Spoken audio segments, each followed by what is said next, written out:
इस कार्यक्रम के पुण्यार्चक हैं श्री शांतिनाथ दिगंबर जैन पयोदय तीर्थ क्षेत्र भेड़ाघाट, अध्यक्ष श्री दिनेश जैन रवि मेडिकोज, महामंत्री प्रदीप जैन रद्दी, कोषाध्यक्ष शैलेश जैन रंगवाले, गौरव अध्यक्ष कमल कुमार जैन गोटेगांव, कार्यकारी अध्यक्ष सुनील जैन, उपाध्यक्ष कमल दानी, मनोज स्याही, राजेश जैन, अनिल जैन गोटेगांव, श्रेयांश जैन गोटेगांव, मंत्री संजय काश्मीर, सतीश चावल शहपुरा, संगठन मंत्री डॉक्टर नीलेश जैन, सह कोषाध्यक्ष प्रवीण जैन, सह मंत्री मनोज कराची।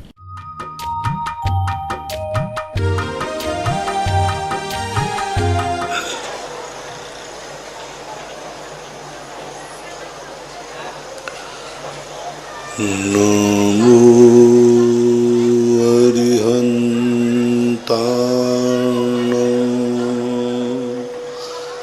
नमो सिद्धाणं नमो आयर्याणं नमो वज्रायाणं नमो लोये सर्वशाहूर्णं।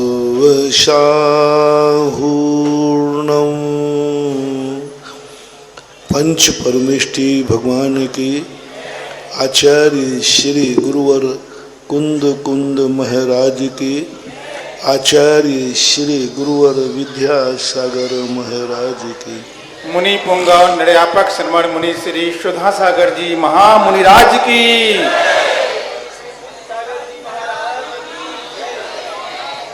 प्रथम जिज्ञासा में डॉक्टर रमेश कुमार जैन, शुभम सचिन जैन, राजा पटना, जिला दमोह। आपकी जिज्ञासा है, पूज्य गुरुदेव के चरणों में समस्त परिवार की ओर से कोटि कोटि नमन। ऐसा कहा जाता है कि जहाँ धर्म है वहाँ सत्य का कोई जगह नहीं, और जहाँ सत्य है वहाँ धर्म की कोई ज़रूरत नहीं है। हमें ऐसा क्या करना चाहिए कि हम सत्य और धर्म दोनों से जुड़ें एवं उनमें समन्वय बना रहें, और भक्ति और भावना में किसे ज़्यादा महत्व देना चाहिए? सत्य और धर्म को अलग क्यों मान रहे हो? जैसे कोई व्यक्ति सत्य है वही तो धर्म है, धर्म है वही तो सत्य है।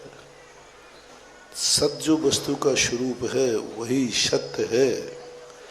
इसलिए सत्य और धर्म को अलग अलग न करें। जो धर्म है तो सत्य के बिना नहीं हो सकता, और सत्य स्वयं धर्म रूप होता है। इसलिए दशलाक्षण पर्वों में सत्य धर्म आता है। दुनिया में यदि सत्य का ज्ञान है तो सम्यक दृष्टि है, सत्य बोलता है तो सम्यक दृष्टि है, सत्य सोचता है तो सम्यक दृष्टि है, सत्य देखता है तो सम्यक दृष्टि है, सत्य मार्ग पर चलता है तो सम्यक दृष्टि है। तो सत्य और धर्म को अलग न मान करके आप एक दोनों को एक ही रूप में माने, अंग अंगी भाव कहलाता है। सत्य एक अंग है क्योंकि दूसरा अंग वहाँ पर अहिंसा भी है, और अंग दूसरा वहाँ पर उत्तम क्षमा मार्दव आदि भी है। वहाँ सम्यक दर्शन ज्ञान चारित्र भी है। लेकिन सत्य भी अपने आप से धर्म को छोड़ करके नहीं रहेगा, ऐसा मानना चाहिए। उर्मिला जैन, गुरुदेव के चरणों में कोटि कोटि नमन।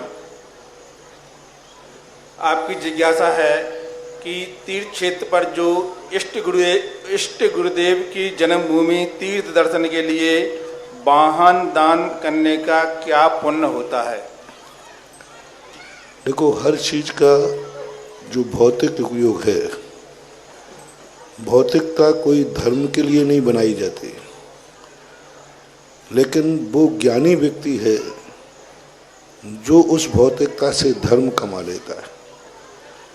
धन जो आता है, धन संसार की एक विनिमय की पद्धति है, लेकिन ज्ञानी व्यक्ति धन से धर्म कमा लेता है।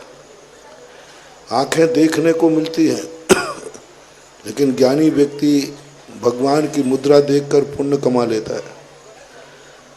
वाहन आपको मिले हैं, जैसे आपके पास मोबाइल है, आप देख रहे हैं मोबाइल तुम्हारे धर्म के लिए नहीं बना था, लेकिन कोई व्यक्ति धर्म की कोई अच्छी बात मोबाइल से अपने किसी ग्रुप में डाल देता है तो सारे लोग उस धर्म का ज्ञान कर लेते हैं।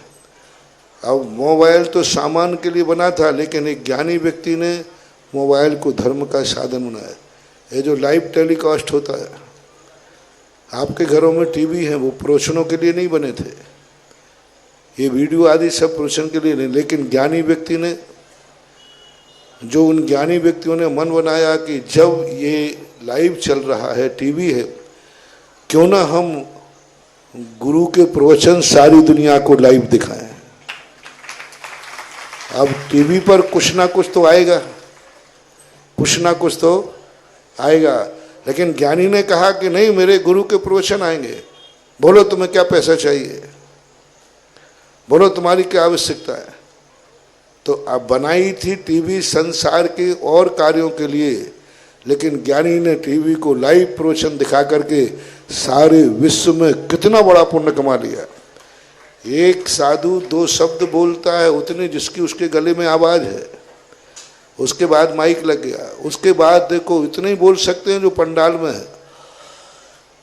लेकिन एक बुद्धि जिसकी चली, उसने कहा नहीं, ये वाणी जो है इतनी सत्य है, इतनी प्रभावशील है, इस वाणी को मैं सारे विश्व के कोने में भेजूंगा।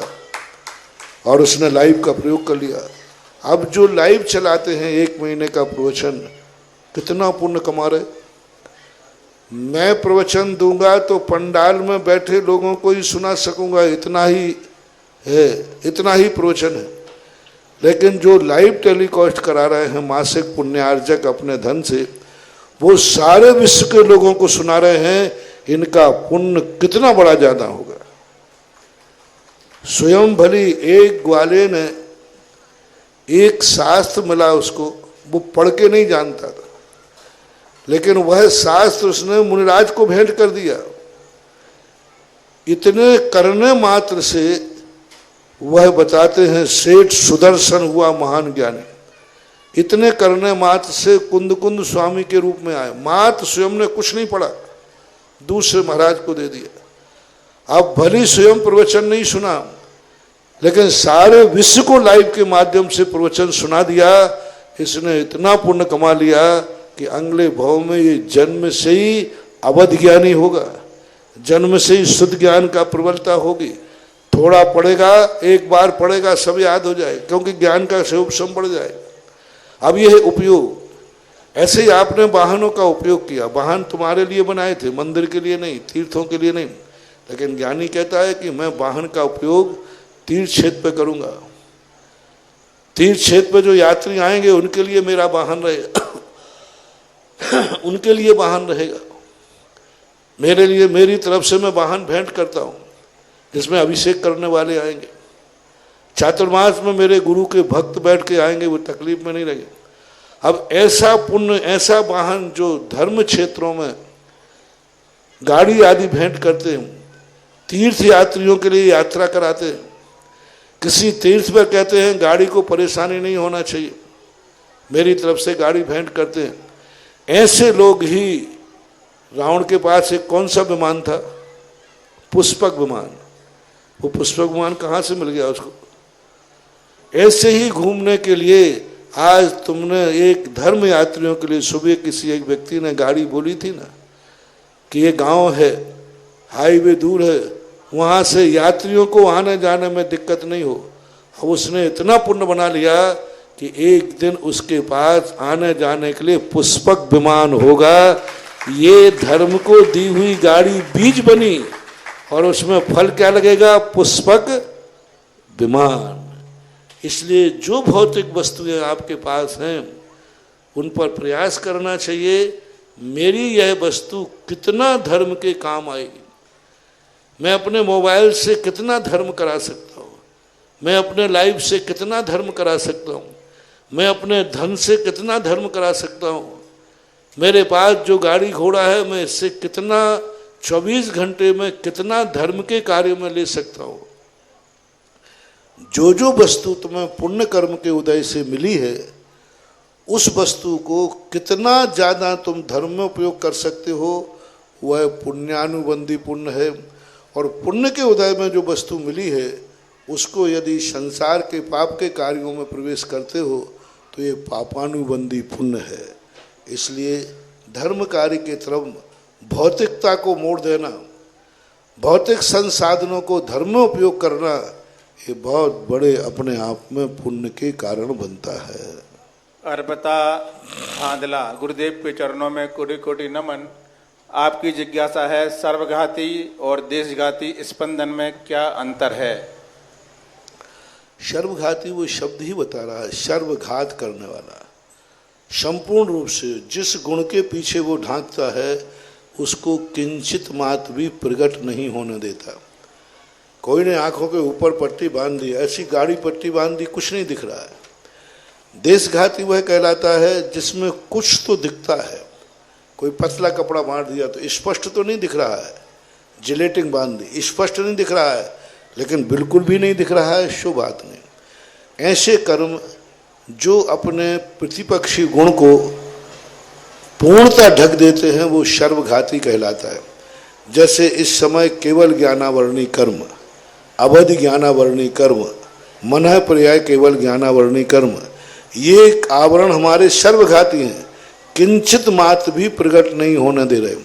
लेकिन मति शुद्ध ज्ञान जो है ये देशघाती हैं, पूर्ण ज्ञान तो प्रकट नहीं होने दे रहे हैं लेकिन कुछ ज्ञान को प्रकट होने दे रहे हैं, ऐसा मानना चाहिए। प्रमिला जैन, झांसी, मेरे आराध्य गुरुदेव को कोटि कोटि नमन। आपकी जिज्ञासा है कि जिनके यहाँ बेटियां होती हैं तो क्या वह पाप कर्म की वजह से होती हैं और बेटे किस कर्म की वजह से होते हैं? क्या उनका सिर्फ पुण्य रहता है? इस समाज में बेटियों को बुरा क्यों माना जाता है? अगर एक बेटी बस दूसरी बेटी, मैं इतनी पूछना चाहता हूँ, बेटी पुण्य पाप से होती है मुझे पता नहीं। पहले बताओ आपकी शादी में जो दुल्हन आई वो पुण्य से आई के पाप से? इतना सा बता दो। जो बेटी है कल ही वही तो बहू है ना। तो आपकी जो शादी होती है वो पाप कर्म के उदय से कि पुण्य कर्म के उदय से है? पाप कर्म के उदय से हो तो आज अभिशाप दूं कि आज के बाद तुम्हारी कोई शादी नहीं होना चाहिए, क्योंकि पाप कर्म का नियम करो। रोते फिरते हो माँ के छोकरे की शादी हो गई कोने, अरे वो मैं राजस्थान ही भूल गया, ये तो बुंदेलखंड है। तो यहाँ पर रोते हैं माँ बाप, मेरे बेटे की शादी नहीं हो रही। अरे बेटी तो पाप कर्म का उदय है, अभिशाप है। क्यों ऐसे पाप कर्म के पुण्य को घर में ला रहे हो? यदि बेटी का जन्म पाप है तो जो बेटी को पाप कर्म के उदय से हुए ऐसी बेटियों को अपने घर में बहू क्यों बनाते हो? नियम करो कि हमारे घर में कोई, अब जब शादी करना पुण्य है, शादी करने में तुम अपना अच्छा मानते हो, माता पिता सोचते मेरे बेटे की शादी हो जाए, तो बहू तो नियम से पहले जो कहीं ना कहीं की बेटी होगी तभी तो वह, बेटी तो जहर हो और बहू अमृत हो, ऐसा तो मैंने आज तक देखा नहीं है कि आम के पेड़ पर कांटे लगे और बबूल के पेड़ पर आम लगे। नहीं महानुभाव, नहीं मानना चाहिए, संसार बिगड़ जाएगा। चलो अच्छा मैं एक प्रयास करूं मंत्र की साधना, संसार में किसी के यहां बेटियां उत्पन्न ना हो,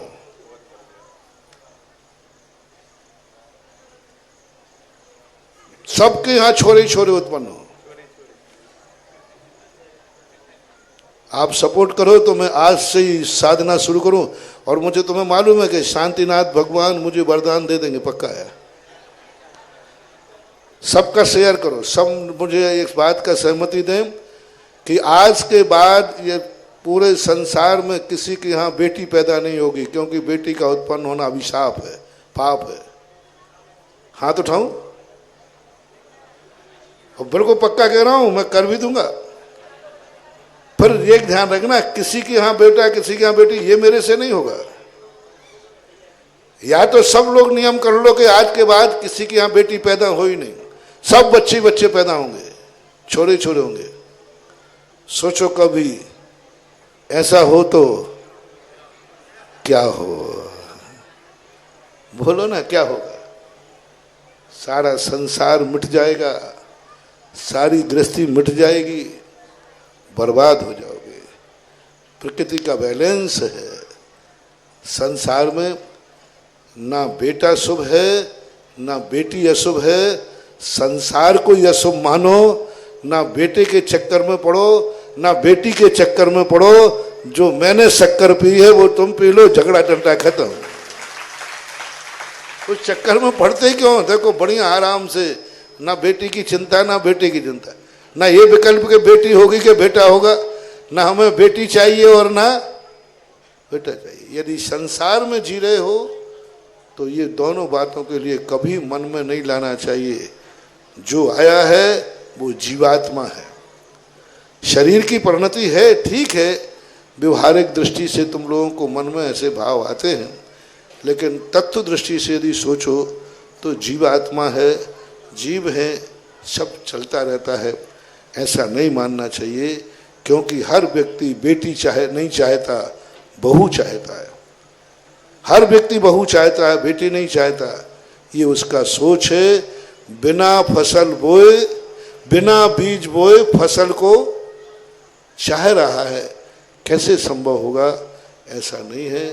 सभी जीव अपने अपने योग्यता के अनुसार अपने अपने स्थान पर पुण्यवान है। महिलाओं को भी सोचना चाहिए कि बेटी नहीं होगी तो माँ भी कैसे होगी। काश तुम्हारे पिता तुम्हारे लिए अभिशाप मान करके और उसी समय खत्म कर देते तो आज तुम किसी घर की माँ नहीं बन पाते, आज तुम्हारी जिंदगी नहीं होती। जो कुदरत देती है, जो कुदरत से मिलता है, उसे वरदान मानकर स्वीकार करो और अपनी गृहस्थी का बैलेंस बनाओ। मुकेश जैन सागर, गुरुदेव के चरणों में कोटि कोटि नमन। आपकी जिज्ञासा है, हमारे मंदिर में 3 वेदियां हैं, इनमें से 2 वेदियों में ज़्यादा मूर्तियां होने से मूल नायक का चिन्ह ढक जाता है, तो इसमें हम लोगों को दोष लगाया व्यक्ति या कमेटी वालों को? सबसे पहला दोष है मूर्ति विराजमान करने वालों को, कि उन्होंने ये नहीं देखा कि मैं जब मूर्ति विराजमान कर रहा हूँ उसका सम्मान होगा कि नहीं, उसको स्थान मिलेगा कि नहीं, गरिमापूर्ण स्थान मिलेगा कि नहीं। मूर्तियां विराजमान चले जाते हैं, विराजमान करने के बाद देखो कि उस मूर्ति का स्थान क्या होगा। दूसरा कमेटियों का है कि कमेटी इस बात पर विचार नहीं करती। तीसरा आपको भी दोष लगेगा, क्योंकि आप भी उसमें सहभागी हैं, आप भी इस बात पर विचार नहीं करते। अरे मूर्तियां अधिक बनाओ तो मंदिर अधिक बनाओ। मैं मूर्तियों का, मंदिर का विरोधी नहीं है। जब मूर्ति बैठाने का शौक है तो मंदिर भी बनाओ, और मंदिर बना करके उसको अच्छी तरह बैठा लो तो फिर बात बनती है, अन्यथा ठीक नहीं। इंजीनियर पंकज जैन पाटनी, बारा, राजस्थान, गुरुदेव के चरणों में कोटि कोटि नमन। आपकी जिज्ञासा है, इंद्रिय दोष और संस्कार दोष में क्या अंतर है? इंद्रिय दोष तो स्पष्ट है कि आंख से जैसा दिखना चाहिए वैसा नहीं दिख रहा है, जैसा सुनना चाहिए वैसा नहीं सुनाई पड़ रहा है, जैसा चखना चाहिए वैसा चखना नहीं आ रहा है, विपरीत कार्य करता है। और संस्कार दोष कहलाता है कुसंगति। बुरी संगति में पड़ करके लोग बुरी आदत हो जाती, ये कुसंस्कार कहलाते हैं। अच्छी संगति में जाओगे अच्छा संस्कार मिलेगा, बुरी संगति में जाओगे बुरा संस्कार मिलेगा। एक शराबी के साथ उठोगे बैठोगे एक दिन शराबी हो जाओगे, साधु के साथ उठोगे बैठोगे एक दिन साधु हो जाओगे। तो ये कुसंस्कार जो है निमित्त से आते, जन्म से नहीं आते, ये संगति से आते। जैसा परिवार का, घर का, आसपास का वातावरण बनता है वैसा व्यक्ति संस्कारित हो जाता है, उसको कुसंस्कार बोलते हैं। सोनल आशीष जैन, अहमदाबाद, गुरुदेव के चरणों में कोटि कोटि नमन। आपकी जिज्ञासा है कि मंदिर जी में जैन शास्त्र विराजमान है, तो हम उन शास्त्रों की वैयावृत्ति के लिए एक एक रोज शास्त्री घर लाता है और ऊपर कवर चढ़ाकर फिर मंदिर जी में विराजमान करते हैं, तो ऐसे महान शास्त्रों को हम घर लाते हैं तो यह उचित है या नहीं है? आपका भाव अच्छा है, इसलिए कोई बाधा नहीं। अंकित जैन, जबलपुर। मेरे आराध्य गुरुदेव के चरणों में मेरा और मेरे परिवार की ओर से त्रैवार नमोस्तु।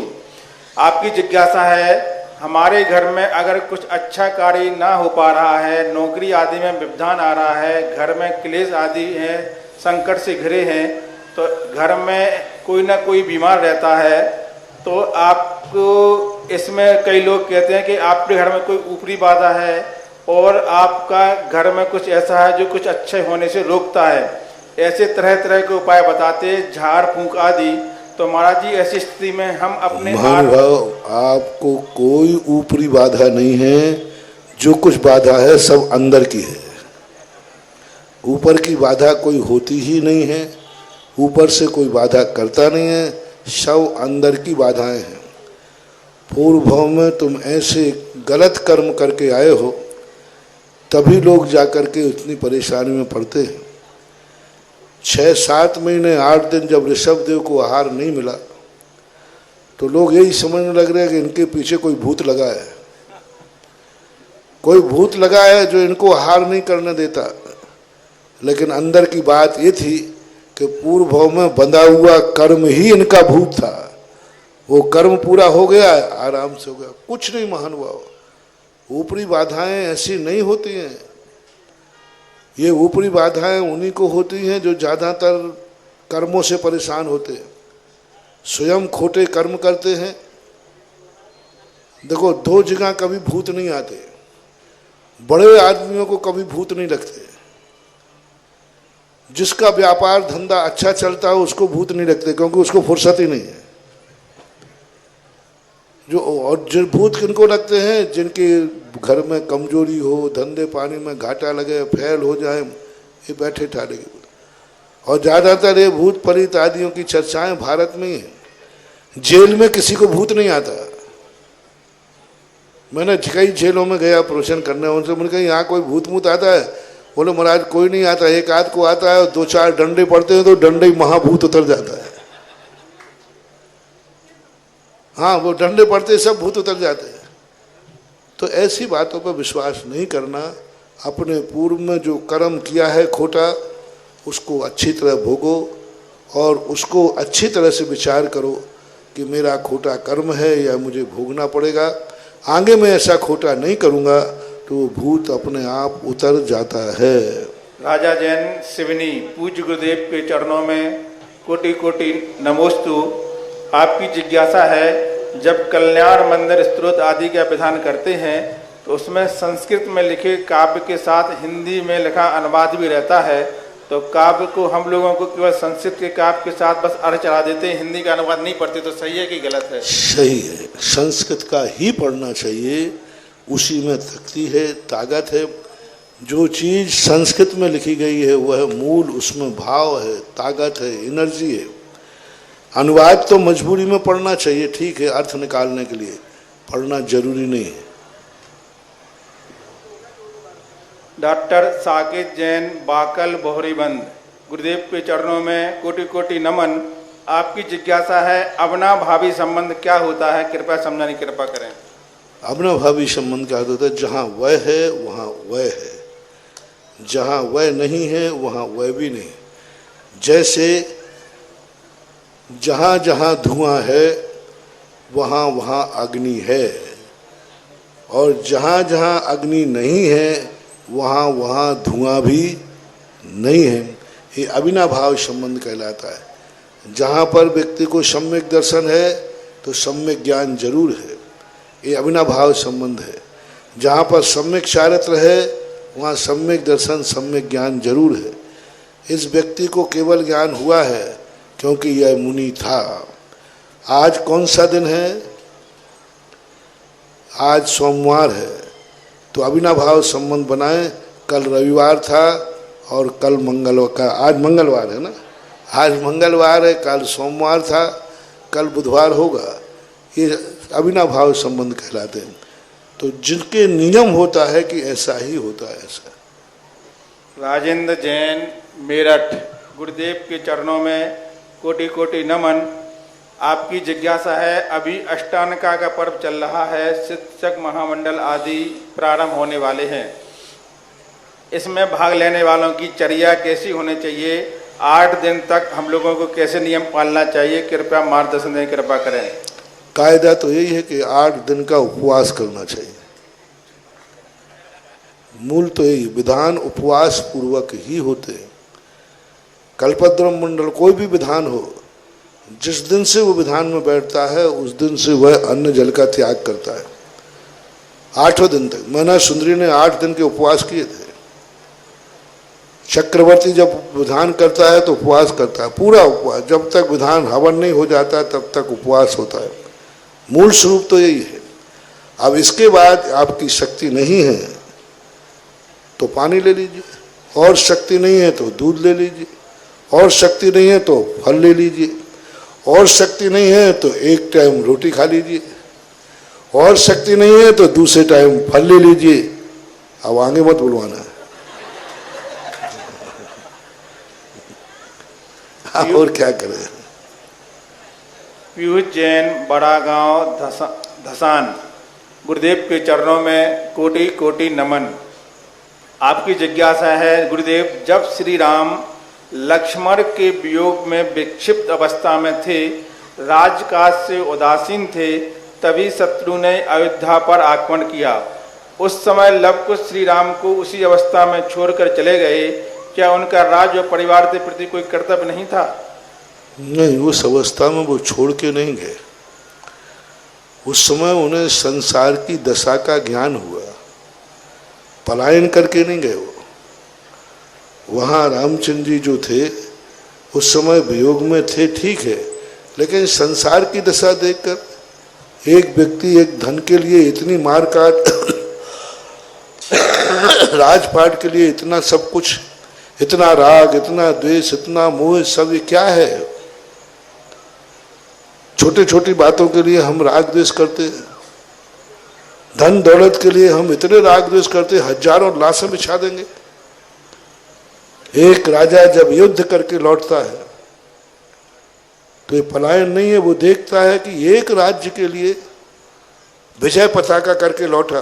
एक राजा का उदाहरण दिए देता हूं। राजा विजय प्राप्त करे, बहुत उल्लास में था, और नगर में कह दिया गया राजा विजय करके लौट रहा है, इसलिए घर घर में दिवाली होना चाहिए। जैसे राजा सामने आया, नगर में प्रवेश किया, पहला घर पड़ा उसका, उस घर में रोने की आवाज आ रही थी। कोई राजा का सम्मान करने नहीं आया, कोई सजावट नहीं थी। राजा ने कहा, क्या बात है, मेरी विजय की खुशी नहीं है क्या? ये कौन घर है मेरे नगर में जिसको मेरे विजय की खुशी नहीं है? मंत्री ने ला करके सब लोग, क्यों, तुम्हें राजा के मरण के विजय की खुशी नहीं? राजा जीत के आया है। माँ बोली, राजा साहब, आपकी विजय की खुशी है, लेकिन मेरा बेटा मर गया है, मैं निपुती हूँ, तो आपकी विजय की खुशी मनाऊं कि बेटे का गम मनाऊं? निर्णय आप करें, आप मेरे जहां राजा हैं, सरकार हैं। मेरा पति मर गया, मैं विधवा हो गई, मैं राजा की खुशी मनाऊं कि वैधव्य का दुख देखूं? मेरे बच्चे थे वो मर गए, मैं अनाथ हो गया, बच्चे बचे।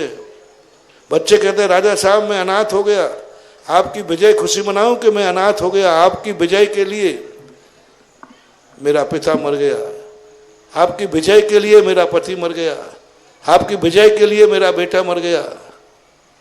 बोलो राजा साहब, इस घर के अंदर ये है, अब मैं आपकी विजय के लिए दीप जलाऊं या अपने वियोग में आंसू बहाऊं? राजा ने कहा, ऐसे कितने घर हैं जो बर्बाद हो गए। बहुत बड़ा युद्ध था, उस नगर में एक भी घर ऐसा नहीं था जिसमें से कोई ना कोई का शहीद ना हुआ हो। राजा कहता, क्या बात है, इस नगर में इतने घर लोग उजड़ गए, मेरी एक विजय के लिए इतने घर उजड़ गए। राजा विजय की युद्ध के लिए जा रहा, विजय करके लौट रहा था, उसी समय वो अपने हाथी से उतरा और सीधे वनवास में जाकर के संन्यास ले लिया। ऐसे राज्य का मैं त्याग करता हूं, ऐसे राज्य का त्याग करता हूं जिस राज्य की रक्षा के लिए मुझे इतने लोगों को शहीद होना पड़ता है। ये पलायन नहीं था, ये वैराग्य था कि इतना हिंसा, इतना खून खराबा एक धन दौलत के लिए।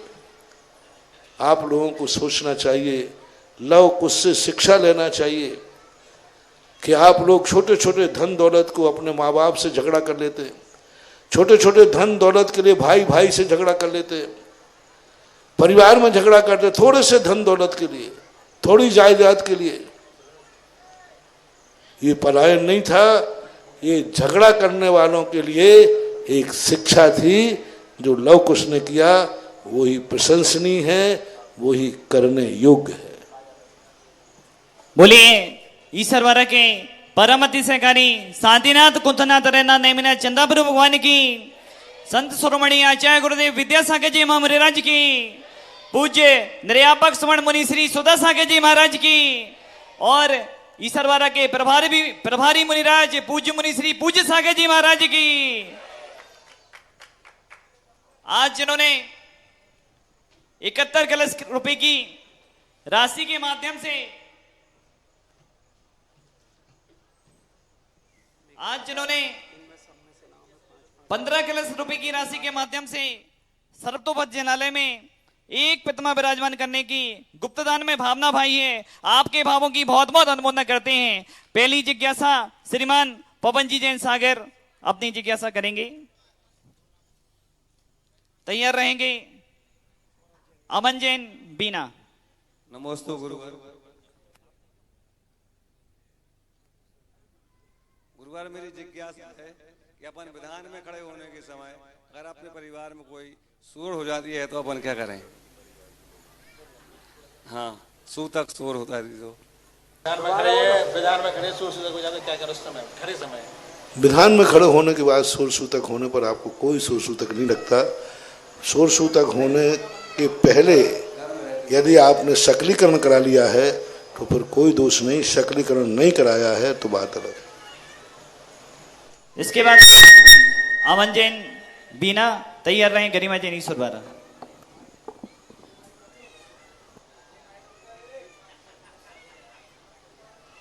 जिन्होंने सर्वतोपद जनालय में एक प्रतिमा विराजमान करने का सौभाग्य प्राप्त किया है, सतीश जी गुरहा, संगीता जी गुरहा खुरई वाला परिवार, प्रतिमा दादी गजेंद्र जी समस्त परिवार, सुनीता जी की स्मृति में सुनील जैन आकाश जी बेंगलोर वाला परिवार, नीदरलैंड ये मंजोड़ो खेरा वाला परिवार, कुंतीलाल जी, पूरनचंद जी, विमल जी, मनोरमा जी, सुमन जी, पुष्पा जी, नेहित जी, निशांत जी, ज्योति जी, नमीन जी, समस्त अलिया परिवार, गोपालगंज सागर, स्वर्गीय सुरेश चंद जी धबोली वालों की स्मृति में ताराचंद जी, शैलेन जी, मंजू जी, संगई, धर्मेंद्र जी, अभिलाषा जी, डॉक्टर सेजल जी, सान्या जी, काव्या जी, महक जी, अविरल जी, अनर्घ जी, आराध्य जी, संगई परिवार, धबोली वाला परिवार। जिज्ञासा करेंगे अमन जी जैन बीना। गुरुदेव के पावन पुण्य चरणों में बारंबार नमोस्तु नमोस्तु। किसी जीव का रात्रि भोजन का त्याग हो और उसके घर वाले कहते हैं रात को फरारू वगैरह खा लो, तो उसमें क्या दोष है?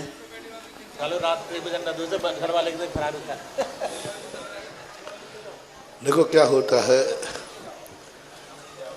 अच्छा तो यही है कि कुछ नहीं खाना चाहिए, लेकिन अब जब नहीं चलता है तो तुलना करना चलते। किसी व्यक्ति ने कहा कि मैं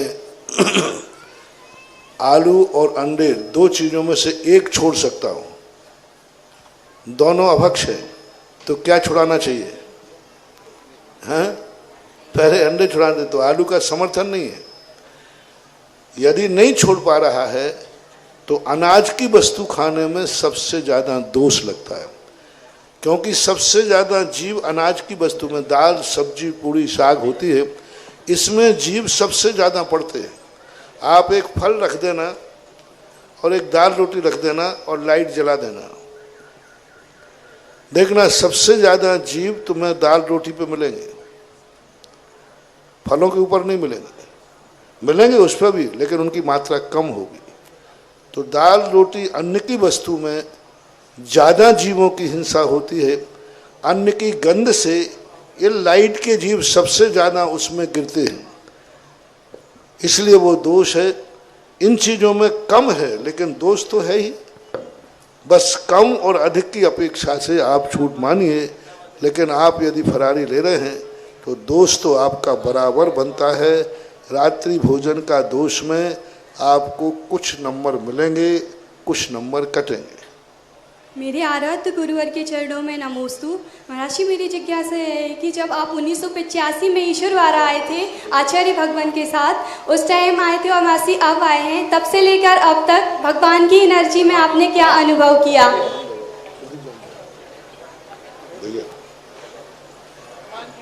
फिर से बोलो। मेरे आराध्य गुरुवर के चरणों में नमोस्तु। महाराज जी, मेरी जिज्ञासा है कि जब आप 1985 में आचार्य गुरुवर के साथ यहाँ आए थे और अब आए हैं महाराज जी, तब से लेकर अब तक भगवान की एनर्जी में आपने क्या अनुभव किया? और महाराज जी, असीमकालीन भक्तांबर विधान की क्या महिमा होती है? भगवान का जो स्वरूप है वह श्रद्धा के साथ बढ़ता है। आस्थाएं और श्रद्धाएं बढ़ती हैं तब मूर्ति का भी अतिशय बढ़ता है। उस समय जो मूर्ति की स्थिति थी, अब उससे कई गुनी मूर्ति की एनर्जी बढ़ी है। और अब तो जब से जिन मंदिरों में भक्तांबर पाठ शुरू हुए हैं, उन मंदिरों की एनर्जी दिन दूनी रात चौगुनी बढ़ती है। मैंने पहले ही कहा, मूर्ति सभी सामान्य रूप से प्रतिष्ठित होती है, उनमें कुछ हीनादिकता बहुत कम स्पीड में पाई जाती है। भक्ति से जितनी ज़्यादा भक्ति, जितनी ज़्यादा श्रद्धा, जितना ज़्यादा अभिषेक, जितनी ज़्यादा पूजाएं, जितने ज़्यादा विधान होते हैं, उतने कई गुनी एनर्जी बढ़ती है। इसलिए जो भक्तांबर पाठ है, जो असीमकालीन भक्तांबर विधान है, हमने क्यों शुरू करा है? सबसे पहले मैंने असीमकालीन भक्तांबर जबलपुर में शुरू कराया। भक्तांबर पाठ आज तक, आज 10-12 साल हो गए, 24 घंटे अखंड चलता है। और उसका परिणाम ये निकला कि जो मंदिर उजड़ने वाला था, उजड़ चुका था। लोग वहाँ दर्शन करने जाना बंद कर दिए थे। उस अखंड भक्तांबर का अतिशय ये हुआ कि अभी उसका पंचकरण हुआ और आज वो इतना ज़्यादा अतिशयकारी हो गया कि लोग वहाँ पर जगह नहीं मिलती है बैठने को। ललितपुर का अभिनंदननाथ भगवान क्षेत्रपाल, जहाँ जहाँ असीमकालीन भक्तांबर हुए, और आपका कार्य देखो कितना लाभ है। जिन क्षेत्रों पर आपका झुकाव है, लगाव है, साल भर में एक बार भक्तांबर पाठ करना, अभिधान करना, वहां कब तक असीमकालीन करो। तुम ये मत सोचो कि कब बंद हो जाएगा, कमेटी वाले बंद कर देंगे, तो उससे कोई फर्क नहीं पड़ने वाला। तुमने असीम काल के लिए शुरू किया है तो आपको असीम काल का पुण्य ही लगेगा, चाहे ये करें या ना करें। आपका तो संकल्प हो गया कि मैं असीम काल के लिए, और असीम काल तक चलता रहेगा। कितना बड़ा आप ऊपर चले जाएंगे। आपके नाम का विधान यहाँ चल रहा है। जब आपके मरने के बाद आपके बेटे के पास वो सिक्का पहुंचेगा, नंदियावर्त पहुंचे, बोले काहे का? बोले आपके पिताजी विधान करा के बोल के गए। और मान लीजिए 50 साल तक आपने विधान किया, 50 सिक्के, 50 नंदियावर्त आपको मिले। जब बेटे को सारी संपत्ति का वसीयत लिखना, तभी भक्तांबर विधान के नंदियावर्त की भी वसीयत उसको देना। ये 50 साल की मेरी वसीयत है। मैं क्षेत्र पर गया था, भक्तांबर पाठ हुआ था। इसलिए महानुभाव क्षेत्रों के ऊपर साल में एक बार परिवार के साथ आके भक्तांबर विधान करो। बहुत बड़ी ताकत है, बहुत बड़ी शक्ति है। एक बार अविरल रूप से चलते रहना चाहिए। तो जब से क्षेत्र पर, इस क्षेत्र की भी स्थिति उजड़ा हुआ क्षेत्र था, बहुत गिरा हुआ गेज था, कई बार इस पर बिजली गिर चुकी है। और बाहर एक छप्पड़ की, मैंने खुद देखा इसको, एक टूटे हुए खप्पड़ों का, वो अंग्रेजी खप्पड़ होते थे ना, 10 लाख क्षण पर में कोई यहाँ आता था तो वो उसको बैठने की जगह नहीं होती थी। मात अकेला बीच की सुरई थी। लेकिन जब से ये लोगों की भक्ति बढ़ी, भक्तांबर विधान बढ़े, आज एक ही मंदिर नहीं, आज इतने मंदिर बनने की स्थिति में आ गए कि लोग अभी देखो एक मंदिर को संभालना मुश्किल था, अब नए मंदिर के लिए अभी विनय बाबू आ गए ना, देखो ये कल शिलान्यास है। एक मंदिर में कितना रूप बन गया, तो ये अतिशय शक्ति बहुत बड़ी है। शांतिनाथ की बड़ी, इस माटी की बड़ी, और इस गांव की भी बड़ी है। इस गांव को हमने पहले देखा था और अब देखा, गांव में दिन दूना रात चौगुना विकास हुआ है। पहले एक भी पक्का मकान नहीं था, एक भी, और आज ना जाने खप्पड़ वाले दिखते ही कम है।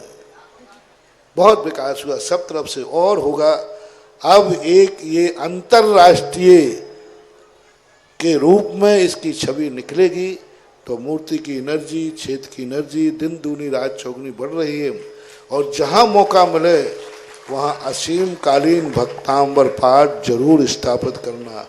3 बातें मैंने तुमसे कही थी।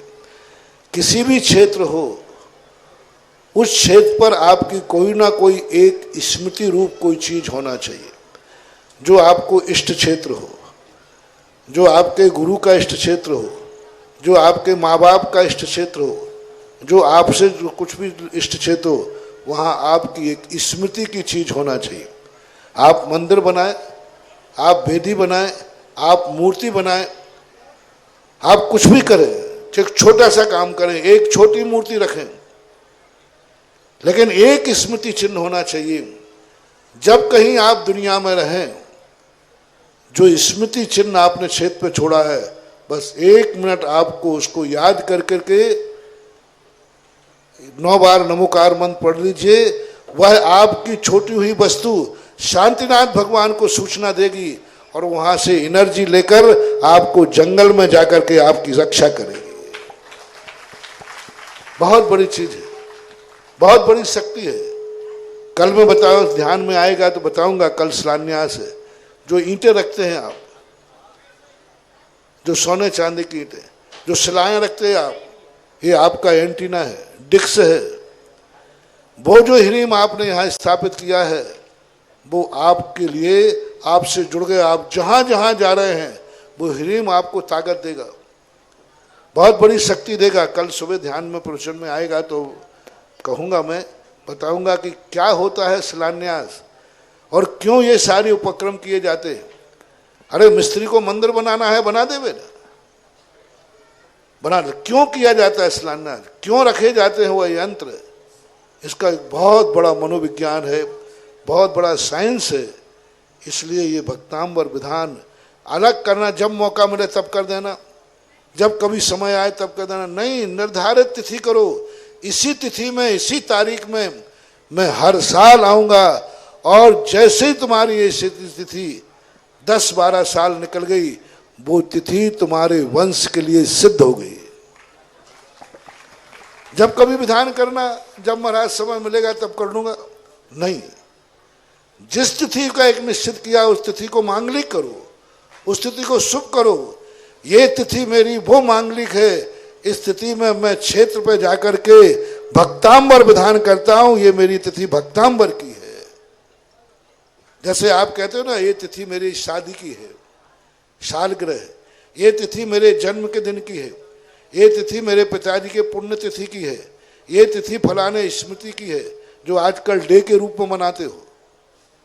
इसी प्रकार आपकी कुछ तिथियां ऐसी होना चाहिए, ये मेरी तिथि भक्तांबर तिथि की है, ये तिथि मेरे सम्मेद शिखर की वंदना की तिथि है, ये तिथि मेरे मंदिर जाने की तिथि है, ये तिथि मैंने व्रत लिया था उसकी तिथि है, यह तिथि वह है जिस दिन मुझे गुरु मिले थे, वह तिथि है, यह तिथि वह है जिस दिन मैंने नियम लिया था।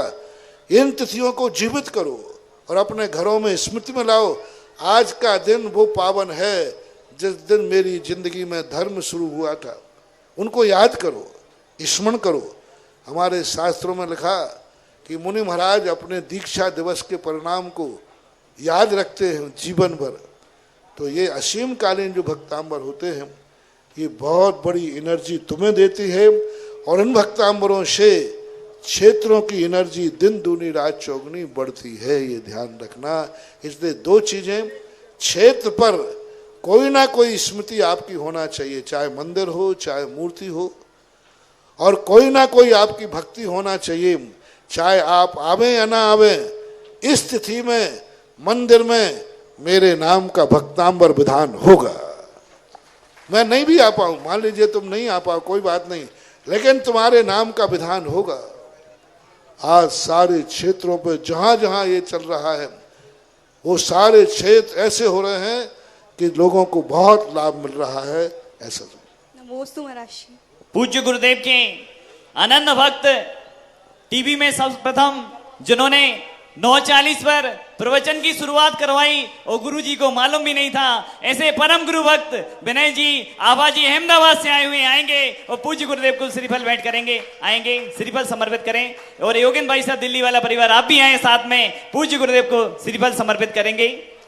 विक्की भैया अहमदाबाद से आप भी आ जाएं।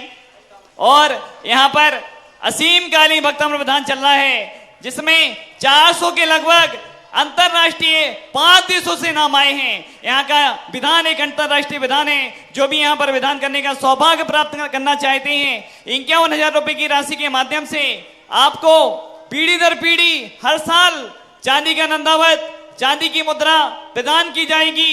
वह मुद्रा और नंदावत 1 साल तक रिद्धि कलश में, सिद्धि कलश में स्थापित रहेगी। 1 साल बाद आपको भेंट कर दी जाएगी।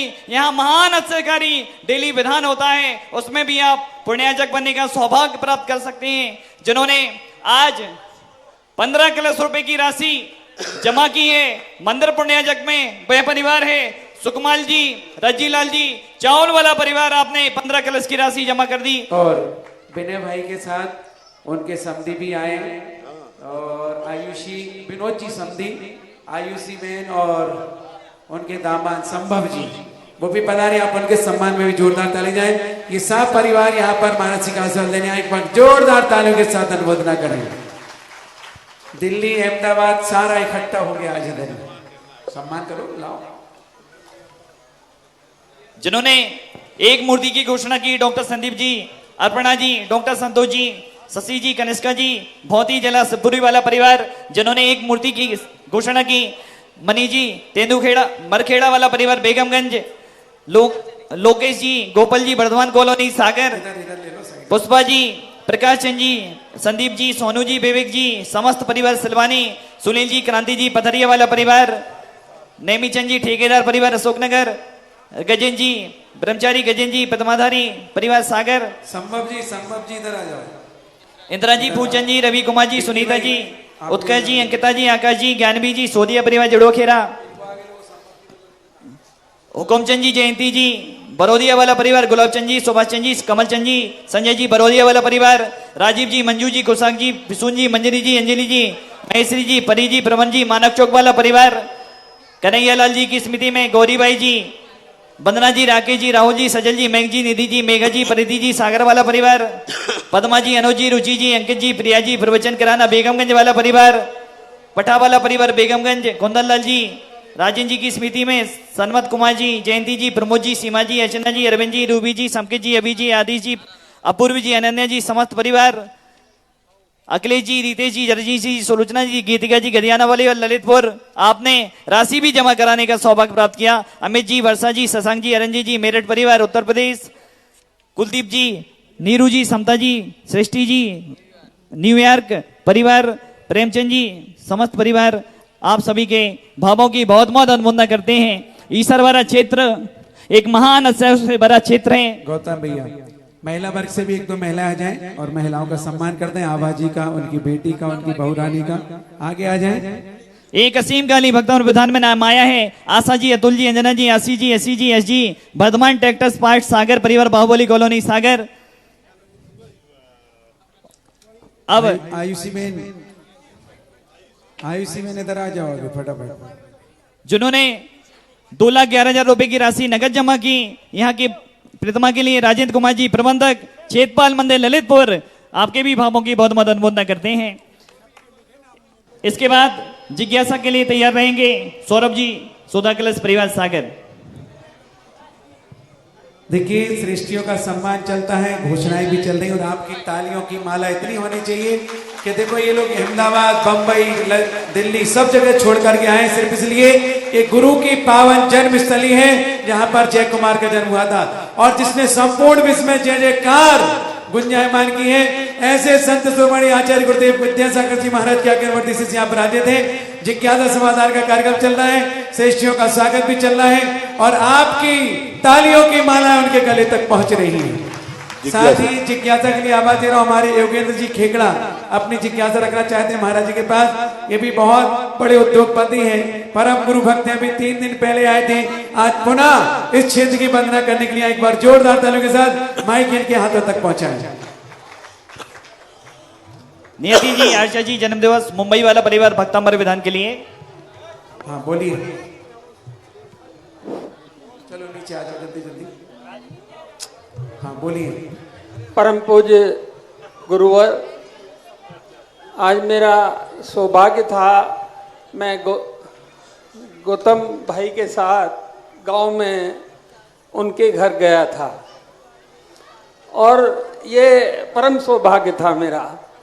और दूसरा, जाते वक्त गाय का बछड़ा दूध पी रहा था। गुरुवर जब वापस आए आधा घंटे बाद तो भी गाय का बछड़ा दूध पी रहा था। कृपया मेरे जिज्ञासा को ये क्या संकेत करता है? ये संकेत ये कर रहा है, तुमने अपने जिस क्षेत्र को अपने धन से सिंचित कर करके दान दिया है, ये क्षेत्र सदा दूध देता रहेगा, दूध बनेगा और इस प्रकार का शुभ संकेत होता है। इसी एक शुभ संकेत के ऊपर योगेंद्र जी ज्ञानोदय तीर्थ बना था। जब मैं ज्ञानोदय तीर्थ पहली बार पहुंचा तो मालूम नहीं था कहाँ था। एक पेड़ के नीचे मैं खड़ा हुआ, मैंने कहा चलो भाई कमेटी वाले आते हैं, पटवारी आता है तब देखेंगे। और उसी समय मैं आँख बंद करके खा, तो मैंने आँख बंद करने के बाद जैसे ही आँख खोली, सामने एक सफ़ेद गाय बछड़े को दूध पिला रही थी। तो मैंने छुल्लकों से कहा, मन ऐसा कर रहा है कि काश यही जमीन हो तो कितनी शुभ हो।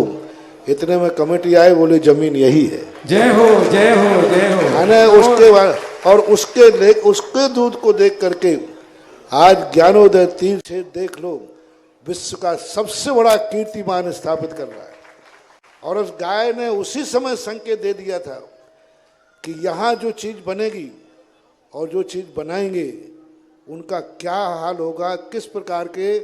यानी आज ज्ञानोदय तीर्थ क्षेत्र में जिन जिन ने दान दिया है, जो 1000 रुपया देने की ताकत रखते थे, वे करोड़ों रुपया दान देने की हिम्मत रखते हैं। ऐसे ऐसे लोगों को जिनके परिवार ने 11,000 रुपये का मान करके मंदिर बोल दिया, घर पता चला कि वो तो 11 लाख का था, तो सारा घर घबरा गया कि 11,000 का तो दे नहीं पाऊंगा। वो जब मेरे सामने आए, मैंने कहा कोई बात नहीं, भूल चूक हो गई, वापस करो। तो उनकी आंख में आंसू आ गए। तो उन्होंने कहा, बेटा ने कहा, महाराज जी ये हो सकता है जब मेरे पास हो जाए तब दे दूं। मैंने कहा तेरी भावना तो हो जाए। आज वहाँ उसने 10 करोड़ रुपए का मंदिर बना करके तैयार कर रहा है। 11,000 का मंदिर बनाने की ताकत नहीं थी जिसकी। तो ये संकेत होता है कि आज जहाँ पर तुमने क्षेत्र बनाया और तुम लोग अपना जो दान दे रहे हो, तुम्हारे यहाँ भी दूध की नदियां बहेंगी और इस क्षेत्र पर भी दूध की नदियां बहेंगी। इस बात का संकेत है। अगली जिज्ञासा विनय भाई अहमदाबाद। महाराज जी नमस्ते। आज हम एयरपोर्ट, महाराज जी जब आज हम एयरपोर्ट से निकले भोपाल से यहाँ आने के लिए, तो रास्ते में महाराज जी विशुद्ध सागर जी का विहार हो रहा था, वो सामने से चलते हुए आ रहे। तो मुझे आपकी बात का ध्यान आया कि हम तो ऐसे क्षेत्र में जा रहे हैं जहाँ मेरे प्रियवर गुरुवर, जिनमें मेरी आत्मा बसती, मतलब जिसके मेरी आत्मा मतलब हर वक्त बसती है, मतलब सभी लोगों को शुभ जो संकेत मिल रहे हैं, ये आपके लिए भविष्य के लिए बहुत शुभ सूचक है। किसी कार्य को जाते समय यदि सामने से मुनिराज मिल जाए तो इसकी भी कहानी, मेरे पास तो सबके प्रमाण है, मैं बिना प्रमाण के नहीं बोलता। महाभारत में जब अर्जुन ने कृष्ण जी से कहा ठीक है मैं युद्ध लड़ूंगा, लेकिन ये क्या प्रमाण है कि मैं जीतूंगा? अब कृष्ण जी कहते मैं क्या बताऊं जीतूंगा, युद्ध तो हार जीत का होता ही है, क्या मैं ताजश्री से जीत पाऊंगा? अब कृष्ण जी कहते जैसे तैसे तो मैंने युद्ध को मनाया, और इसने ये प्रश्न कर लिया पहले ये बताओ क्या मैं जीतूंगा इनसे? कृष्ण जी कुछ नहीं बोल पाए, वो यहाँ वहाँ देख रहे थे, और सामने से एक दिगंबर मुनिराज आ रहे थे। अर्जुन से कहा देखो ये दिगंबर मुनिराज यदि सामने से आ रहा है जिसकी तरफ मुख करके, नियम से उसकी विजय निश्चित है। पीठ शुभ नहीं है लेकिन मुख मुद्रा शुभ है। सभी ज्योतिष शास्त्रों में जिनेन देव की और दिगंबर मुनि की सम्मुख मुद्रा को शुभ कहा है।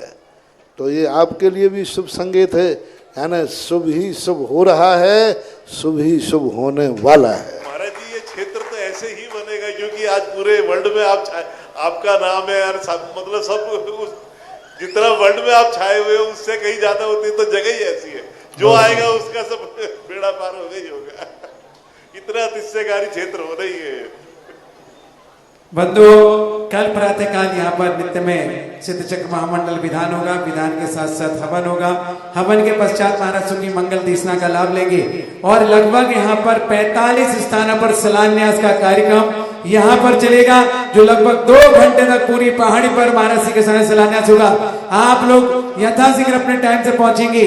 जो आसपास पूरे जिले में रहते हैं इनको तो ये मौका मिला है कि अपनी आंखों को धन्य करते हुए कल प्रातःकाल शिलान्यास ना कर पाए, लेकिन शिलान्यास जो कर रहे हैं उनको भी देखेंगे तो आगे आप शिलान्यास करने लायक हो जाएंगे, और क्षेत्र पर दान देने लायक आपके पास क्षमता हो जाएगी। क्योंकि कृत कार्य तक पहुंचना बाबू, ये भी आज तक का इतिहास होगा कि 45 शिलान्यास विश्व में पहली बार होंगे एक साथ 45 शिलान्यास बहुत होंगे। 24 देखे हैं बहुत देखे, लेकिन 45 एक साथ होना मायने रखता है। शायद नारेली में हुए हो तो मुझे ध्यान नहीं है। हाँ ठीक है। हाँ, पर यहाँ एमपी का तो मान लीजिए इतिहास ही बनेगा, 45 एक साथ बनना। और महाराज श्री शिलान्यास करते करते और भी शिलान्यास आपके पास तो बढ़ते जाते हैं, क्योंकि भक्त जब शिलान्यास करते वालों को देखता है तो वो भी कहता है मुझे कुछ बनाना है, और इमरजेंसी में हो सकता है 45 के 54 भी हो जाए, ये कोई बड़ी बात नहीं। क्योंकि संतों का वो चमत्कार है, जहां जाते हैं वो माटी चंदन बन जाती है। कल हम इसके साक्षात गवाह बनने के लिए जरूर आए, इस बात का ध्यान रखें। आगे जिज्ञासा समाधान में जो नंदीश्वर का शिलान्यास होना है, पाटनी जी का मंदिर है आर के मानव परिवार का, उनका शिलान्यास करने की भावना भाई है सागर के एक उभरते हुए दानवीर परिवार ने, सुरेंद्र जी, मनीष जी, और आपका कहना है आप भी खाली हाथ नहीं करेंगे। सविता रानू भाभी, आपका कहना है प्राण खाली हाथ नहीं करेंगे, जो भी उचित राशि होगी उसी राशि में शिलान्यास करेंगे। आपके भी भावों की बहुत मदद होना। एक सोने की अंगूठी श्रीमान राकेश जी की माता जी चंद्रकला जी बीना वालों ने दी, आपके भी भावों की बहुत मदद करते हैं। सौरभ जी सुधा कलश। महाराज जी के चरणों में बारंबार नमोस्तु नमोस्तु नमोस्तु। महाराज जी आपने अपने प्रवचन में बताया था कि शरीर से ब्लड निकल जाने पर आयु की उद्दीर्णता तेजी से होती है, तो महाराज जी ब्लड डोनेट करना चाहिए कि नहीं? ब्लड बह जाना अलग चीज है, ब्लड उतनी सीमा में बहने में आयु की उद्दीर्णता नहीं होती, अति बह जाए रक्तक्षय, ऐसा पूज्यवर अकलंग स्वामी ने राजवार्त में लिया है। लेकिन ब्लड डोनेशन आदि करना चाहिए या नहीं करना चाहिए ये तो मैं नहीं कहूँगा, लेकिन मैं इतना ही कहूँगा इसके लिए मना नहीं करूँगा। रक्त दान नहीं है, ये रक्त सहयोग है। दान हमेशा पात्र को दिया जाता है और सहयोग हमेशा साधर्मी को दिया जाता है। तो ये जो सहयोग आप लोग करते हैं इसका निषेध नहीं है, लेकिन तुम्हें इसे दान कहो तो दान तो एक सामान्य रूप से बोलने लगे कि ये दान है, लेकिन फिर भी मना नहीं कर सकते क्योंकि इससे कई लोगों को जीवन दान मिलता है, इसमें कोई दोष नहीं है। महाराज जी थैलीसीमिया के बच्चों को तो हर महीने ब्लड की जरूरत रहती है, तो उनको तो ब्लड थैलीसीमिया के बच्चों को हर महीने ब्लड की जरूरत रहती है, तो उनको तो ब्लड ही सब कुछ है। मैंने कह दिया संकेत में, स्पष्ट नहीं बोल सकता। अरविंद जी सरवारा वाले तैयार रहेंगे। सहिष्णु जिनालय की बोली में जिन्होंने 50,000 रुपए की राशि जमा की, सुमत जी, सौरभ जी, प्रीति जी, समस्त परिवार जड़ुआ खेरा, और जिन्होंने नगद राशि प्रदान की, राजेंद्र जी, कल्पना जी, अंकित जी, प्रियंका जी, अंकुर जी, दिव्या जी, सची जी, मेहक जी, कुंभन जी, पूजा जी, मायसा जी, समस्त धनवारा परिवार ललितपुर, क्षेत्रपाल प्रबंधक भी हैं और तुरंत दान महाकल्याण के साथ नगद राशि लाएं। आप जोरदार तालियों के साथ अनुमोदना करें। दान तो यही होता है, कंडीशन 3 साल की कमेटी बोल रही है और वो कहते हैं मैं क्या पैसा रखूंगा, आप तो संभालो, आप मंदिर बनाओ। तैयार रहेंगे संगीता मैंजन देवरी। मेरे आराध्य जगत पूज्य मुनि श्री के चरणों में बारंबार नमोस्तु। गुरुदेव, ये जो वोट चुनाव होते हैं तो उसमें जनता एक दिन की दारू या पैसे लेकर बिक जाते हैं और वोट करने चले जाते हैं, उनके लिए कुछ संबोधन करें। अच्छे लोग वोट डालने जाएं तो अच्छे लोग नहीं बिकते हैं, गंदे लोग बिकते हैं वो जो शराबी हैं। वो सोचते हैं चलो एक वोट डालने में एक दिन की बोतल तो मिल गई। बिकते वो हैं जो स्मैक्सी होते हैं, बिकते जो हैं जो गलत कार्यों में लिप्त होते हैं। एक कमल के लिए इसका तरीका एक ही है कि जब चुनाव होता ही है तो अच्छे लोगों को वोट डालने से चूकना नहीं चाहिए। अच्छे लोगों की संख्या जितनी ज़्यादा होगी चयन उतना ही अच्छा होगा। और ये जो बिकने वागने वाली बात है ये गलत है। जो कर रहा है वो ठीक नहीं, जो लेकर के डाल रहा है वो राष्ट्र को धोखा दे रहा है। जो पैसा लेकर, शराब लेकर, कोई लोभ लेकर के और वोट देता है वो देशद्रोही है, वो राष्ट्रद्रोही है, वो राष्ट्र के साथ अन्याय कर रहा है। और गलत व्यक्ति को वोट दे करके वो भारत माता के लिए बहुत बड़ा कहना चाहिए धोखा दे रहा है। भारत माता के लिए धोखा है। भारत माता की पीठ पर छुरा भोंक रहा है जो व्यक्ति ले दे करके वोट देता है। वोट हमेशा योग्य व्यक्ति को देना चाहिए। अपने आप में जो आत्मा में बोले कि यह ठीक है, इससे हमारे नगर का, गांव का विकास होगा, वह मान करके वोट देना चाहिए। वोटों में कोई कितना भी लोभ देवे, कोई कितना भी तुम्हारे लिए पैसा देवे, नहीं देना चाहिए। अन्यथा तुम देशद्रोहियों में आओगे और भारत माँ की पीठ पर आप छुरा भोंकने के पाप के अधिकारी होगे। इसलिए इस प्रकार के कार्य नहीं करना चाहिए। और कोई देवे तो कह देना चाहिए दुनिया में सब कुछ कमा के ले लूँगा, लेकिन भारत माँ के नेता बनाने के लिए मैं कभी कोई ऊपर से लेन देन करके वोट नहीं दूंगा। जिज्ञासा के लिए तैयार रहे संजय जी बंटी कनेरा। एक कमल के लिए 1 लाख रुपए की राशि चंद्र कुमार जी, आशा जी, दमोई वाला परिवार। और एक प्रतिमा के लिए प्रवचन सागर जी, मुनिराज के परिवारजन, पद्मा जी, अनुराज, अनुज जी, रुचि जी, अनुज जी, प्रिया जी, प्रवचन कराना बेगमगंज। 51,000 रुपए असीम काली भक्तों में विधान के लिए पदमचंद जी, महन जी, चेन्नई वाला परिवार। आप सभी की अनुमोदना करते हैं। बंधु एक चीज और बता रहा हूँ, जिनवाणी चैनल परिवार ने आज पुनः आप लोगों के उत्साह को देखते हुए, इस कार्यक्रम को देखते हुए 15 मिनट का एक्स्ट्रा समय दिया। एक बार जिनवाणी चैनल परिवार के लिए जोरदार तालियां बजाइए। मेरे आराध्य देव को बारंबार नमोस्तु नमोस्तु नमोस्तु। वीरांसी महिला मंडल की ओर से नमोस्तु महाराज जी। जिन आज्ञा बालिका मंडल की ओर से नमोस्तु महाराज जी, नमोस्तु महाराज श्री। मेरा प्रश्न है कि किसी को खुश रखने के लिए अपने आप को दुखी होना कहाँ तक जरूरी है? किसी को खुश रखने के लिए अपने आप को दुखी होना कहाँ तक उचित है? ठीक नहीं है। इससे असाता वेदनी कर्म का बंध होता है। कई लोग इसलिए दूसरों को दुख देने के लिए, खुशी करने के लिए दुख देते हैं, क्योंकि वो उसे मालूम है कि मैं रो पड़ूंगा तो ये पिघल जाएगा, ये खुश हो जाएगा। तो ये घड़ियाल हाँसू कहलाते हैं। ये ठीक नहीं है।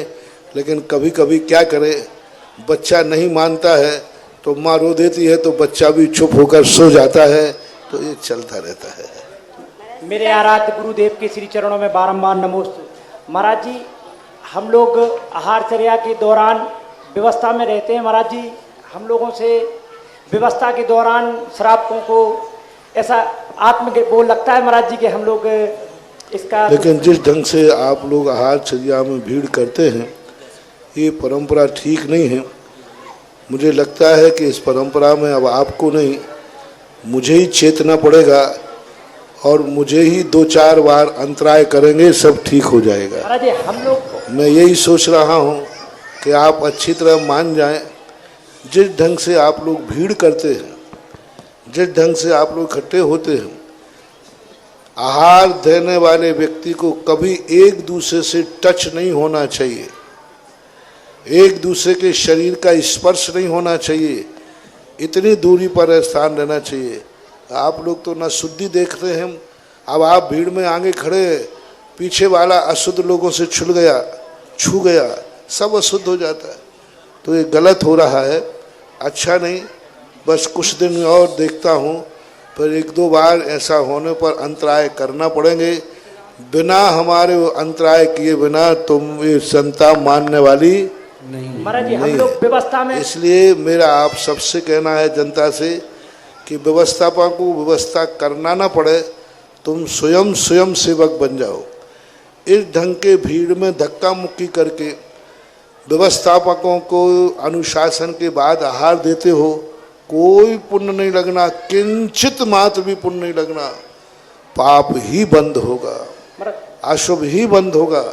इसलिए देने वालों को हमेशा व्यवस्थापक लोग रहते हैं, वो व्यवस्था बनाते हैं, उनकी व्यवस्था का पालन करना चाहिए और आप लोगों को व्यवस्था में ही रहना चाहिए।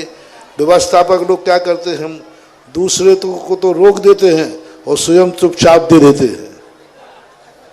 तो व्यवस्थापक को ईमानदार होना चाहिए। कभी किसी अपना परिचय हो तो निकलने देते हैं, दूसरे को रोकते हैं।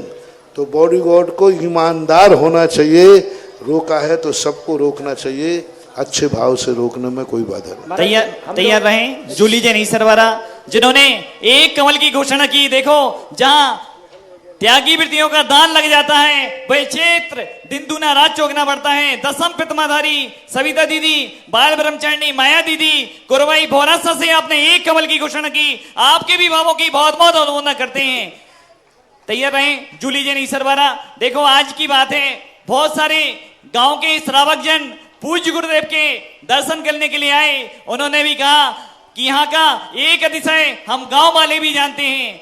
गांव वालों ने कहा, जब जब भी यहाँ सूखा पड़ता है, पानी नहीं गिरता, तब सभी गांव वाले मिलकर शांतिनाथ भगवान के चरणों में आते हैं और शांतिनाथ भगवान से कहते हैं, भगवान सूखा पड़ रहा है, पानी नहीं गिर रहा। और ऐसा चमत्कार शांतिनाथ भगवान करते हैं, 1 हफ्ते के अंदर अंदर पानी गिर जाता है। ऐसे महान अस्यकारी शांतिनाथ भगवान पूज्य गुरुदेव सुदर्शन महाराज जी को बैराग दिलाने वाले शांतिनाथ भगवान के चरणों में हम सभी यहाँ पर जिज्ञासा का समाधान पूज्य गुरुदेव के द्वारा सुन रहे हैं। जूली जैन ईसरवारा।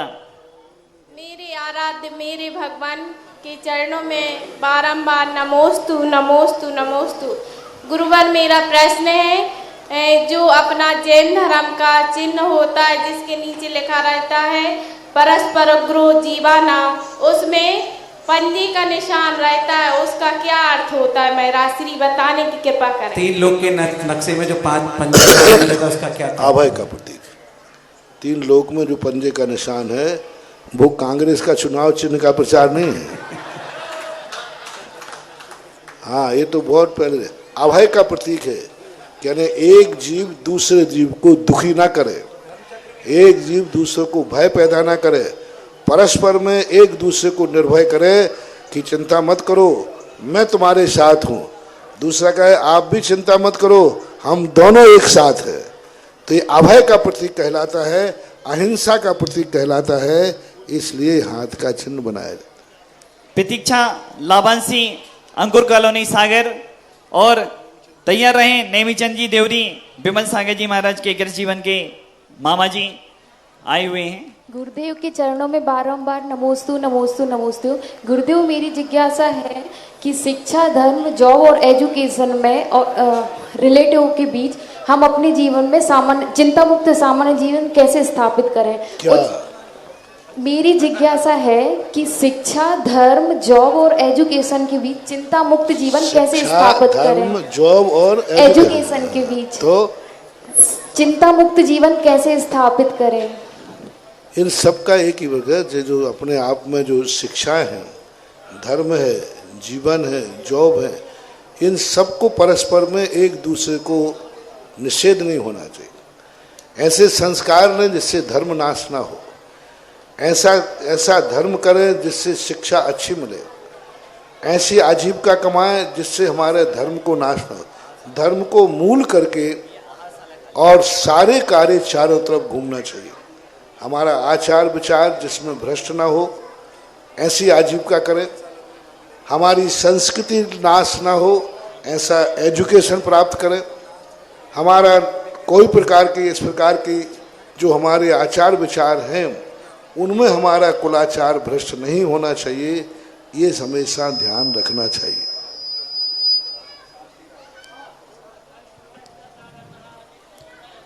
सागर सुधा सागर महाराज की जय। हाँ बोलो बोलो बोलो। महाराज हम नियम लिए हैं शांति धारा और पूजा पाठ और शांति धारा और पूजा पाठ और अभिषेक करने का, किंतु हमारे चंद्रपुर जना एक ही बार शांति धारा पूजा उसमें देरी हो जाती है, कहूँ कहूँ बाहर चले जाते हैं, तो उसमें क्या है? तो अब जितना कर पाते हो उतना करो। कोई एक ही घर है क्या वहाँ पे? हैं नहीं, एक ही घर है नहीं, 40 घर होते थे। तो जितनी है व्यवस्था बना के रखना चाहिए। अब मजबूरी है, उसके लिए क्या कर सकते हैं। चलो, जिन्होंने आज असीम कालीन भक्तों विधान में एक नाम और आया है, चंद कुमार जी, उमा जी, रिंकू जी, मनीषा जी, गुड़िया जी, सौदी जी, शिल्पी जी, सिद्धम जी, बिलेरा वाला परिवार। और आगे के लिए जिज्ञासा करेंगे गणपत कुशवाहा।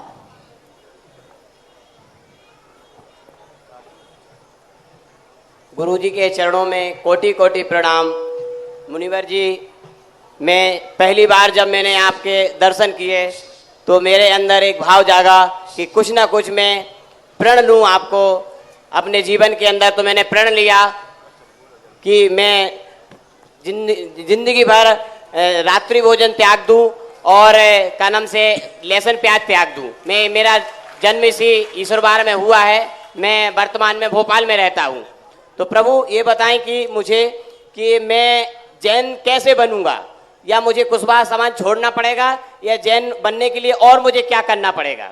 दो प्रकार के जैन होते हैं, एक भावनाओं से जैन होता है और एक कर्म से जैन होता है। कुल और जाति के अनुसार आज वर्तमान में जो बंटवारे हुए हैं वो कुल और जाति को लेकर हो गए, लेकिन भावनात्मक जैन तो कोई भी बन सकता है। अनुष्ठान आदि करना ये द्रव्य है।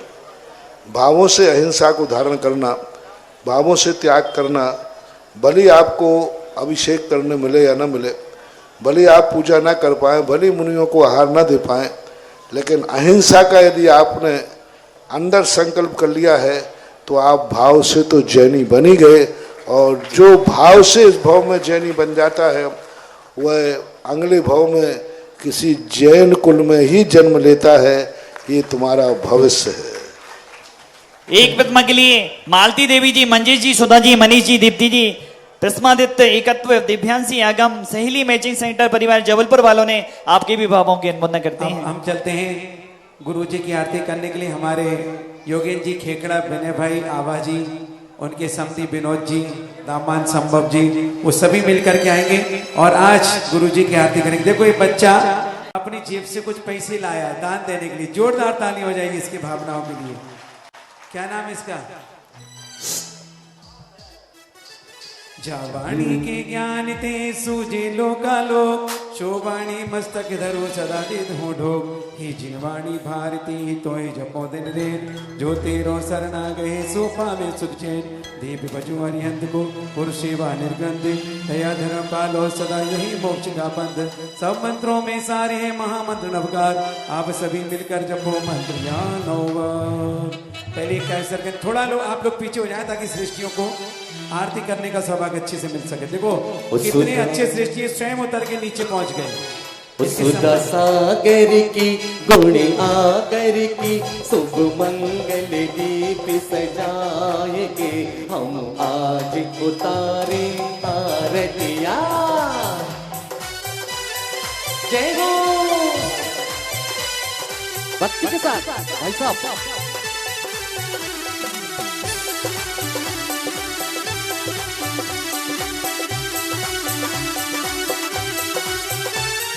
रूप श्री श्री शांति देवी के कर बिट से मुनि आए, केसर ग्राम में जन्म लिया है, सब जन मंगल गाए, मुनिवर सब जन मंगल गाए। ना रागी की ना द्वेषी की, ले आत्म ज्योति जगाए के हम आज उतारे आरतियाँ। सुता सागर की गुण आकर की, शुभ मंगल दीप सजाए के हम आज उतारे आरतियाँ। क्या बात है, जय हो।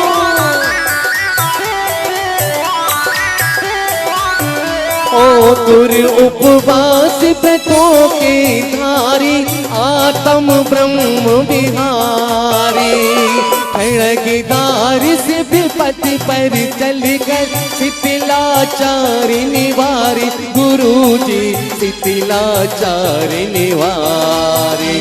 ग्रह त्यागी की वैरागी की, ले दीप सुमन का थाल हो, हम आज उतारे आरतियाँ। सुता सागर। इस कार्यक्रम के पुण्यार्चक थे श्री शांतिनाथ दिगंबर जैन पयोदय तीर्थ क्षेत्र भेड़ाघाट, अध्यक्ष श्री दिनेश जैन, रवि मेडिकोस, महामंत्री प्रदीप जैन रद्दी, कोषाध्यक्ष शैलेश जैन रंगवाले, गौरव अध्यक्ष कमल कुमार जैन गोटेगांव, कार्यकारी अध्यक्ष सुनील जैन, उपाध्यक्ष कमल दानी, मनोज स्याही, राजेश जैन, अनिल जैन गोटेगांव, श्रेयांश जैन गोटेगांव, मंत्री संजय काश्मीर, सतीश चावल शहपुरा, संगठन मंत्री डॉक्टर नीलेश जैन, सह कोषाध्यक्ष प्रवीण जैन, सह मंत्री मनोज कराची।